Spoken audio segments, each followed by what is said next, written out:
大家好，我是萨迪森。为什么保险公司这么赚钱？因为人最怕的不是死亡，而是等待死的过程。当你生病了，然后你发现自己的钱包里面居然没有钱，那么你就只能等死。这个过程比死更可怕，而更可怕的就是当你死了，你还会连累你的家人，因为你就是家里面负责赚钱的那个人。不要说死了，哪怕是失业了，你都要手停口停。然后你的家人还要替你还房贷、车贷，还有你小孩的支出呢。所以这时候保险公司就是从天而降的天使，他告诉你，我可以帮你解决钱的问题，你只需要安心的养病就好了。所以你可以发现，这个世界哪怕是顶级的富豪，他们都买了很多的保险。他们不是怕自己生病的时候没钱，而是他们怕失去现在拥有的东西。这就是人性的弱点。的确，保险确实是一场非常划算的交易，用最少的钱去杠杆最大的回报，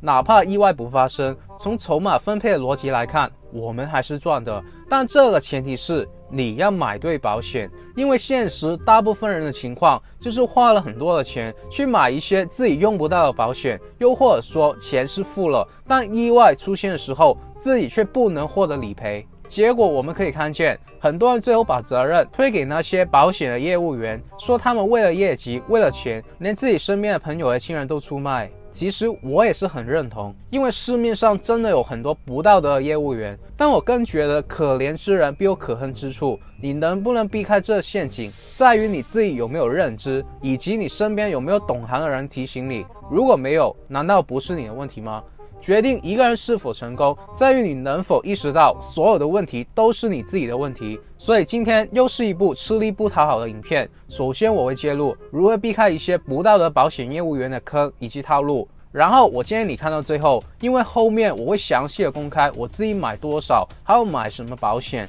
所以我不但会得罪保险公司的业务员，还有一些跟我立场不一样的人，但我只想分享给大家我自己从一个商人的角度是怎么避开保险的陷阱，以及透过杠杆去为我的财富上保险的。所以希望支持我的兄弟姐妹一定要为我点赞撑腰。而我还是要强调一下，这个频道是专门培养企业家、投资家、有钱人的。如果你真的不想要错过这些资讯，你一定要跟我连接，订阅我的频道，然后打开小铃铛。首先，你想不想买保险可以便宜一点呢？如果想，那你就去思考一个问题：如果今天有一个业务员告诉你，你直接到我的公司来上班吧，这样你就可以替自己去买这个保险，然后里面的佣金呢，你就可以自己拿，这样你又拿了保险，又学到了保险的知识，还拿了返佣。平时如果你身边有人向你买保险，你还可以赚点外快呢，是不是很爽呢？最重要的是什么？这个让人欲罢不能的套路基本上是合法的，因为对于保险公司来说，反正这个佣金都是要发出去的，发给你还是发给其他的业务员，其实都是无所谓的。也因为这样，很多人就从此变成了保险的代理人。我的朋友也因为这个原因进入了保险这个圈子。当时我还是一无所有的时候，我身边有一个比较值得信赖的朋友，他平时也有理财存钱的习惯。我看他这人憨憨的，挺老实的。然后当我知道他做了保险之后，我就向他买了第一份保险。结果过了1年，他就不干了，然后我们就再也没有联系了。我的保险单呢，就交给了他同公司的我不认识的同事去跟。之前的影片也提过，但问题是我后来了解了，他原来也因为想赚自己那份保险的佣金才入了行，他其实也没有真正的想要长期的做保险。而最可怕的，这并不是特例。我有一个保险公司的高层朋友，他告诉了我一个数据，这大家自己知道就好了，就是3年前的今天，有300多的人进入了他的团队，成为了保险的代理人。3年以后呢，这300多人只剩下2个人。那我问他，这2个人为什么留下来呢？原因也很简单，只有这2个人的业绩特别猛，所以才有他们的立足之地。其他大部分的人呢，很多只干了几天几个月就不干了。为什么？首先你得了解，对于一个优秀业务员来说，卖保险并不是他主要的力量，增员才是他主要的任务。什么意思呢？增员就是让更多的人来加入他的团队，这才是保险公司设计的游戏。招聘业务员其实也就是招聘他们的客户，因为当一个新人刚进入保险公司的时候，他们会建议你制作一份名单，在上面写100个你潜在客户的名字，然后你要做的就是把名单里面的这些潜在客户变成你真实的客户。那么通常刚入行的新人之前如果没有刻意的经营自己的人脉，比如说去一些酒会啊等等的社交场合，那么他们的第一个客户通常就是他们自己或者是他们的亲戚朋友。假如我是保险公司，那对于我来说，我要跟同行竞争，那么如果你能把自己还有你一家人的保险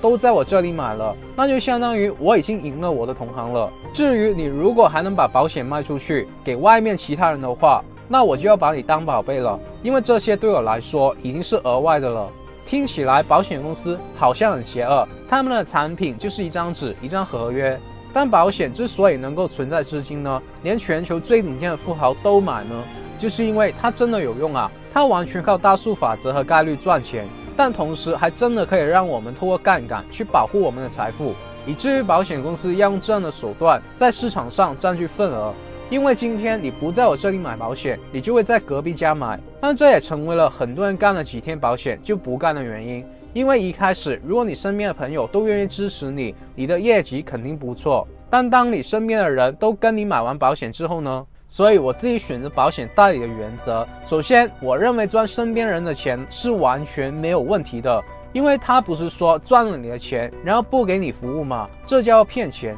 但做买卖，今天他赚了我的钱，明天我赚了他的钱，商业本来就是这样的，所以我不认为做保险就要断绝六亲。比如说现在我去买保险，我也是找我朋友去买的啊，那么他的确赚了我的钱啊，但有什么问题吗？反正我都要买，为什么我要给别人赚？我的钱肯定是要让我朋友赚的啊。比如我公司有新的产品，我也会叫我身边的朋友支持一下啊。你看一些明星拍的电影，他那些朋友都会包场去看啊，一样的道理，人脉就是钱脉嘛。只是你买保险之前，你要分清你这朋友他有没有在保险行业长期发展的计划，就是他赚了我的钱可以，但他能不能赚到外面陌生人的钱，有没有这个能力和想法？如果没有，他只是想赚熟人的钱，那我也不会跟他买任何的产品。保险它本质上就是一个销售行业，销售你就需要对外，你就需要懂得把产品卖给陌生人，这才是真正的意义。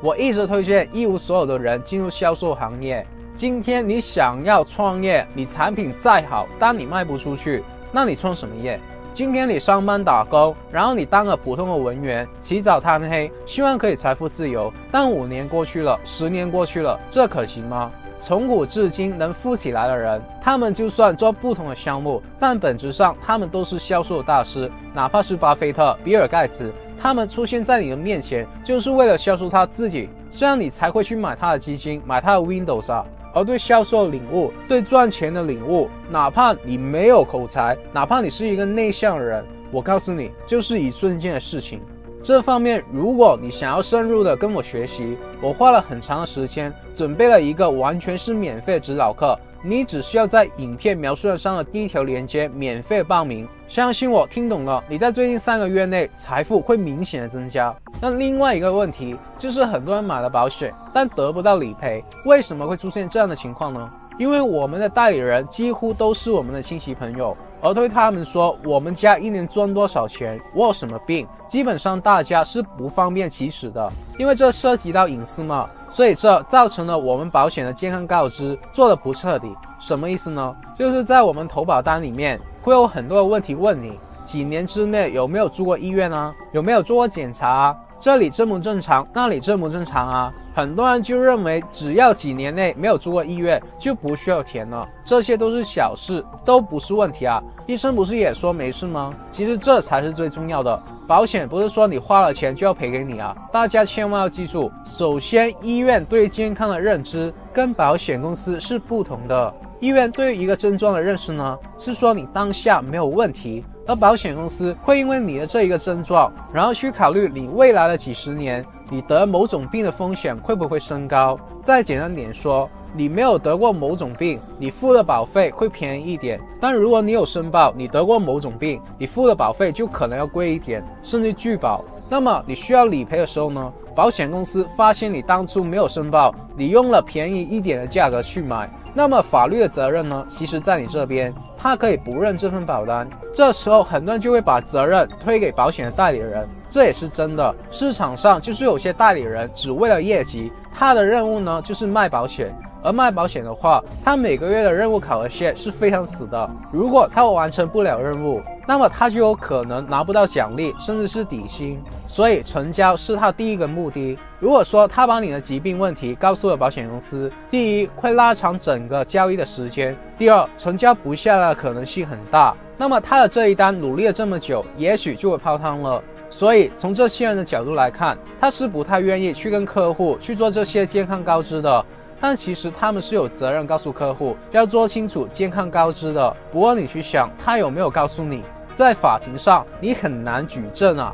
除非他有书面上明确的将你忽略这部分，否则没有白纸黑字。你说他没有告诉你，甚至将你忽略这部分，然后他说他有告诉你，那这些都是口头的争议，你是很吃亏的。所以其实很简单，今天你看完这部影片，你在签保险之前，你去看看你的保险代理人有没有清晰的跟你解释这健康的告知。如果有，他是真的为你着想，他就是一个好人，你可以继续的相信他。如果没有，那你心里就有个底，知道这代理人的素质如何，要不要跟他去买。其实保险的代理人还有很多销售套路，比如说捆绑的销售啊，告诉你我们公司有新产品啊，有独家产品啊等等，这些我自己从商人的角度去看啊，影响不大，因为这些主要的目的呢，就是要推进我们成交速度。我们有时候买东西都需要一些动力，这也是销售伟大的地方。但关键还是在于他卖给我的产品，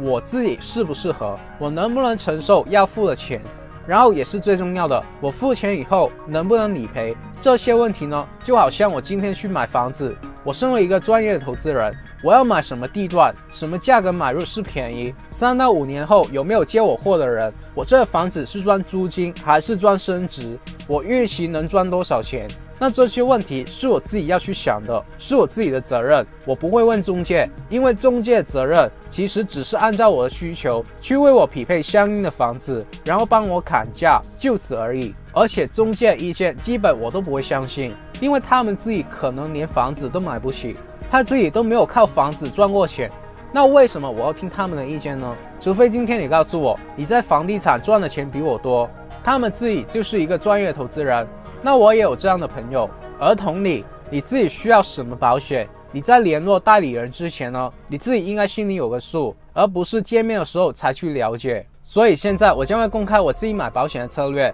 先声明我不是保险代理人，我跟保险公司没有任何利益。那么灵魂拷问，你到底有没有想过你自己要付多少钱去买保险呢？这个你要付的钱交我保费，然后当你发生意外的时候，你想要获得多少赔偿呢？这你获得赔偿的钱交我保额，你付的保费越多，你获得赔偿的保额就越多。有人连这些都不知道，那么问题来了，多少才足够？有一个概念大家要清楚，现在癌症治疗费用是非常高的，而且呢，医疗水平的进步已经让我们人类很多的重病逐渐的变成慢性病。那么这慢性病如何去保证它是慢性的呢？长期吃药啊，这长期吃药你知道是什么意思吗？长期烧钱啊。这方面的病在亚洲基本上是没有原创的药品，几乎都是美国进口的。这一年花你10万8万美金去吃一个药，让自己的重大疾病变成一个慢性病，让你保持一个类似于正常人的生活状态，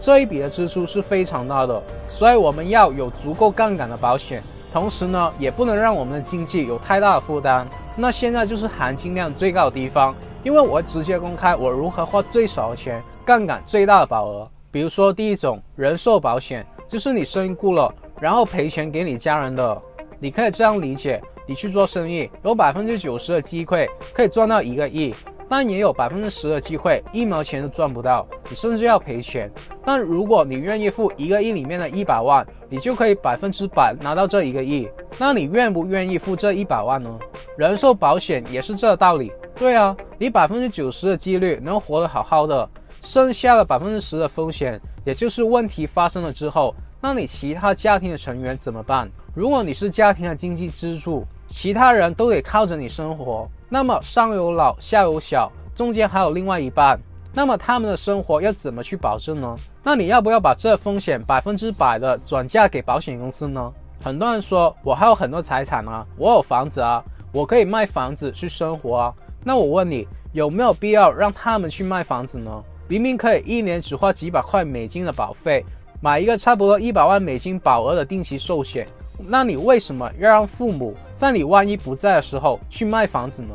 很多人听到这里就可能哑口无言了。他们所震惊的并不是说买人寿的作用，而是震惊这价格几百美金就有交易。对啊，因为这种发生的几率很低，所以你要付的保险其实也很便宜。但万一发生，保险公司赔给你的钱却很多。越有这方面的特征，就越符合保险的本质，就是因为便宜，所以很多保险代理人呢都不会向你推荐的。因为他们能获得的佣金还不够请你吃一顿饭。详细为什么一定要买，可以看我之前的影片，我主要想讲一下买多少的保额。你们会如何思考这个问题呢？其实很简单，你就想万一有一天你不在了，你想保险公司养活你家人多少年？我特意请教过保险的高层，他说假如你的年收入是5万美金，你就买个50万美金的保额，也就是10倍的年收入。这10倍的年收入应该够你家人生活几年，这几年可以作为一个缓冲期，让你的家人走出来，找到其他赚钱方式。但为什么10年年收入只够生活几年呢？因为我们的钱是会贬值的，到时候这钱已经没有你想象中那么值钱了。除了年收入的考虑之外，我自己的寿险还需要多考虑一个因素，就是我们欠银行的钱。比如说你只有5万美金的收入，但是呢你的房贷借了100万，那如果你只买了刚才说的50万保额，这肯定是不够的，你还需要去加上你房贷这差额。至少大家要保证，如果人出现了问题，房子不要被银行收走。所以保额最好呢是在高于房贷的基础上再加一部分的生活费，那这时候呢就会超过10倍的收入了。那么我自己的现金流是足够的，就是我放在银行的现金也绝对够还房贷，也绝对足够养活我的家人。只不过我调查过，当你发生意外的时候，银行的现金会暂时被冻结，暂时就不能还房贷，那有现金流也没用啊。所以买定期人寿的保额最好是大于你的房贷，否则你可能就要卖金条了。然后第二种就是医疗险，刚才说人寿就是你挂了然后才赔钱给你，那假设你患了重病死不了，那你就要承担住院还有药品等等的医疗费用。这时候呢就要买医疗险，非常的简单，普通人30万40万的保额都可以随便买，因为40万美金比这个30万美金的保费可能也就高几十块美金，这种保险本来就不贵，那3到40万美金去治一个重病，暂时应该还勉强足够的。不过这类保险虽然便宜，但其实不足够的。对啊，医疗的费用可以报销的七七八八，可是假设你家里面只有你一个人有经济的收入，然后你1年多不工作了，还需要休养一大段时间，那还是刚才的问题，你家里面的生活开支、孩子的教育费用、房贷、车贷该怎么办呢？可见虽然医疗险解决了医疗的费用，但是这家庭的经济状况还是崩溃的。那这时候重疾险就可以发挥作用了。假设你患了重病，它就可以一次性的直接赔付给你一大笔钱，任意你随便的使用，去度过这难关。所以重疾险也是非常简单，我们也是可以根据收入来判断的。你可以理解重疾险就是你患病以后补偿给你收入的损失的。那么你就可以去想一个年期的范围，一般得一个重疾呢也肯定要2-3年都不能工作吧，1-2年治病，2-3年康复，对吧？所以重疾险我认为的基础保额就需要设计在年收入的3倍以上。那这里要不要考虑通胀，我觉得也无所谓，就3-4年通胀的幅度还是可以接受的。也就是你5万美金的年收入，你就可以买个15万美金左右的保额，也是 OK 的。那我自己也只有买这3类保险，原因我之前影片已经说了，我就不重复。但我还是想强调，就是有的人就会问，为什么我买的保险好像没你说的那么便宜啊？因为你买的可能是有现金价值的保险，简单来说就是你付的保费在未来可以取回来，而且还会给你利息。那么这种就是带有储蓄功能的保险。你买这种保险呢，你可以理解为被强制的储蓄。这世界最多人买的也是这类的保险，因为有储蓄的功能，也就是代表了你付的保费比较高，然后保险代理人的佣金也就比较高，所以他们就喜欢跟你推荐这类型的产品。那这类型的产品其实从我上任的角度，我认为已经偏离了保险的原则，我不需要靠这份保险去赚钱，所以一般我不建议买。原因你可以在之前影片很详细的找到。当然，如果钱特别的闲，买不买也是无所谓的。但如果你的钱不是特别的闲，我建议你还是为小朋友准备吧。小朋友呢，其实是没有什么收入的损失的，因为假设他得了重病，他本来就没有收入，自然就没有损失。所以为小朋友买保险，要思考的就是要不要治的问题。我建议，如果你还没有做到能不为钱烦恼，那么还是得为小孩买一份重疾险。小病还好，你自己有工作，基本上只是生活艰难一点。但大病呢？前些日子我朋友才刚向我借了几万美金，因为他的小孩进医院了，就是细菌的感染，可能就是小孩在公园里面玩的时候，周围摸东西，然后咬手指。那我朋友就是一个普通的上班族，但他看着他的孩子大便有血，然后发烧，然后就很难受，他就受不了了。所以小朋友生病跟大人生病，大家的态度是不一样的。假设你自己生病，你还会去思考要不要治，那你的小孩不一样，因为他可能就是你的宝贝，你愿意给他最好的，就算倾家荡产，你可能也要去治。那我还没有当父母，我未必懂这种感受，但我知道现在有一些高发疾病，像什么白血病啊等等，这些都是有比较高的治愈率的，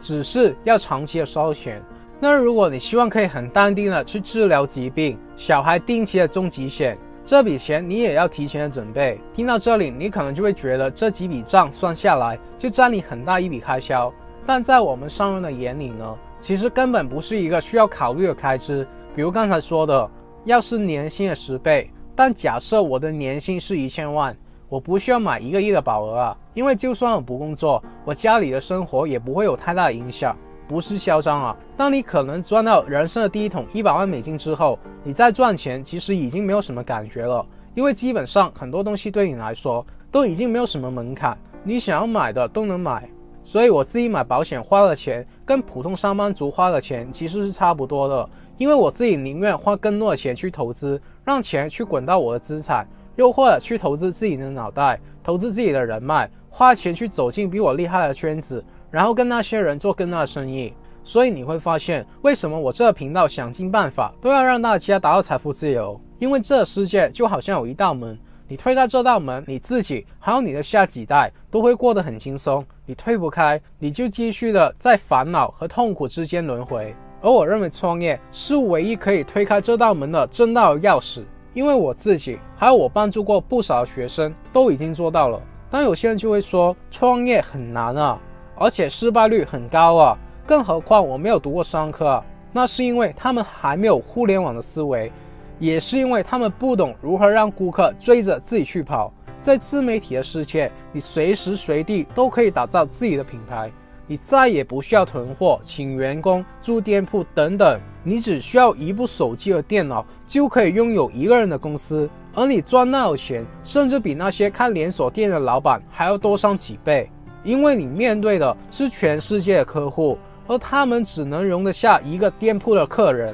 而且最重要的，你不需要太多的启动资金，换句话讲，你没有什么可以输的。当然，你最大的成本就是你自己的时间，因为你从未接触过，也没有经验和头绪，更不懂营销，所以你就可能要慢慢的摸索。那么如果你意识到时间的重要性，你已经下定决心要给自己一个机会，但你不想额外花10倍以上的精力去摸索，你可以考虑走进我的创业商学院。在里面你可以接触到我30多万订阅做自媒体所有的商业机密，我会从零开始教会你剪辑、设计、SEO， 甚至如何不露脸去做影片。最重要的，我还会把我自己创业的道语术做成一个系统，让你套进去你自己身上。那么有兴趣的可以在影片描述上的连接走进我们商学院的大家庭。目前加入除了还有前期的优惠，还可以获得我们财富自由品书会的会籍，可以听我们团队解读100本书，还有我不定期的财富自由课程。